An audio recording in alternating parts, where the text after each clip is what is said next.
Hello guys, amigos, WRO here. With the introduction of Spike Prime and the retirement of EV3 has caused a massive shift in WRO. These two things caused more robot diversity and makes LEGO robotics more kid-friendly. But does this make WRO better? Years ago, WRO was mostly dominated by very fast, hard-to-understand mechanics EV3 robots. But now we have accuracy-based robots and robots that can do a lot of things, mostly because of the introduction of the extra challenge. But that's a topic for another video. Right now it's Spike Prime vs EV3. First I'll discuss the pros and cons of the Spike Prime, and then I'll discuss the pros and cons of EV3 and explain why the EV3 outclasses the Spike Prime in almost every category. The first pro of the Spike Prime, and the most notable one, which also might be seen as a disadvantage, is the ability to use 6 motors or 6 sensors. This ability is really unique because you can make a sumo robot that has 6 motors, which is super powerful because the max of EV3 is 4. Well, unless you use a port extender. You can also make a 4-color sensor PID line tracing, but EV3 can also do that with 2 ports to spare. Because we don't talk about that, the next pro of Spike Prime is the Python program. This is very good because now you can code complex programs without making it look difficult. Well, it is still looking difficult, but less. Python also allows more advanced PID line tracing because if you use blocks it's going to look very hard to understand. Next we have the color sensor. Well, you may ask, how is that possible? EV3 has easily the best color sensors, but that has changed because of the new rule that bans high-technic color sensors from WRO competitions. And now the best color sensor is surprisingly the Spike Prime color sensor. Well, only for checking at least. The EV3 color sensor is way better at checking reflect light than the Spike Prime color sensor.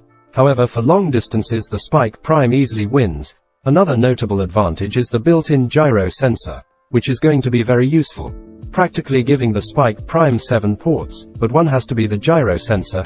Next we have minor advantages. First, Spike Prime is easier to learn and more accessible to people because EV3 has stopped production. You might have to buy second-hand EV3 to actually use EV3. The sensors and the bricks are now very expensive compared to before. Then we have its special Spike Prime pieces, and especially the special wheels that are very speedy and good. I forgot to mention this, but the Spike Prime gyro sensor is way better than the EV3 one. It has almost no lag and is very accurate. And that's above all. If you have more, please comment down below. Now for the disadvantages. Firstly, the Spike Prime has 6 ports.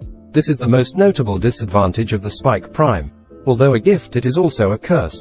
The best you can do for Spike Prime for WRO is 3 sensors, 2 for line tracing, 1 for checking, 1 motor for moving things around, and lastly 2 for movement. You can also become a madman.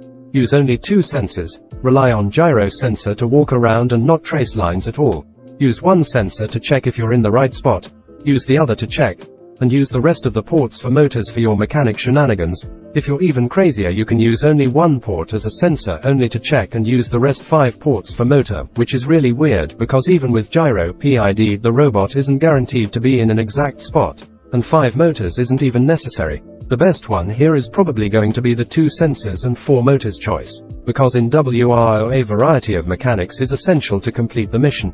You cannot be running around only using a gripper. Well, you can, but more arms is going to be absolutely amazing.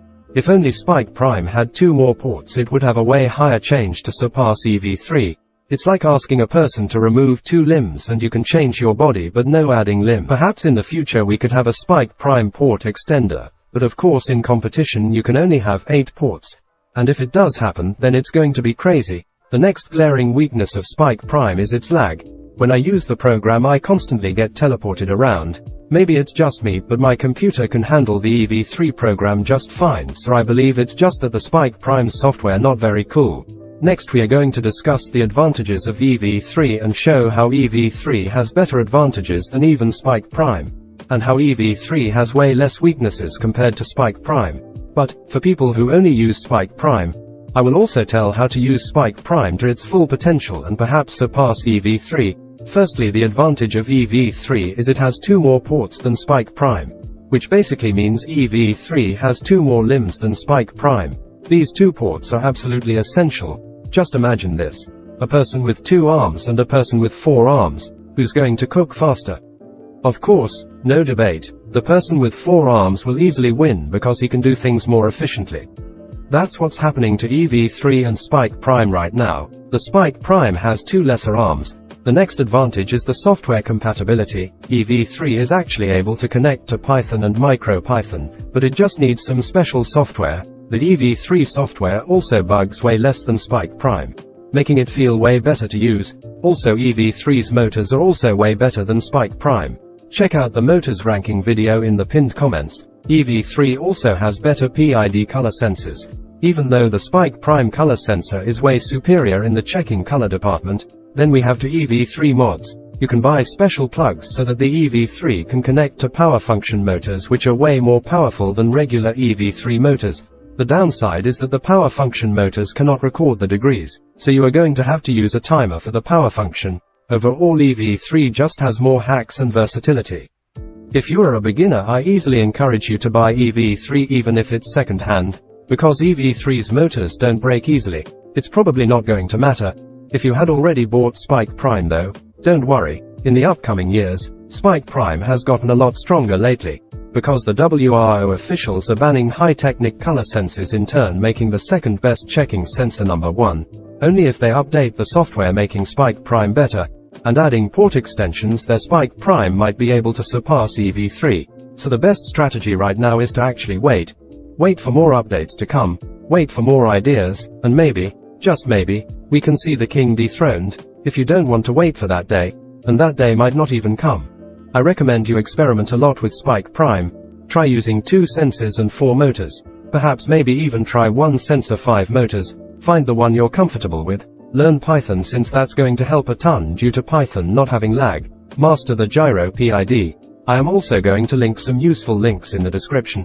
Nothing is forever. The same thing for EV3. Eventually something will dethrone it.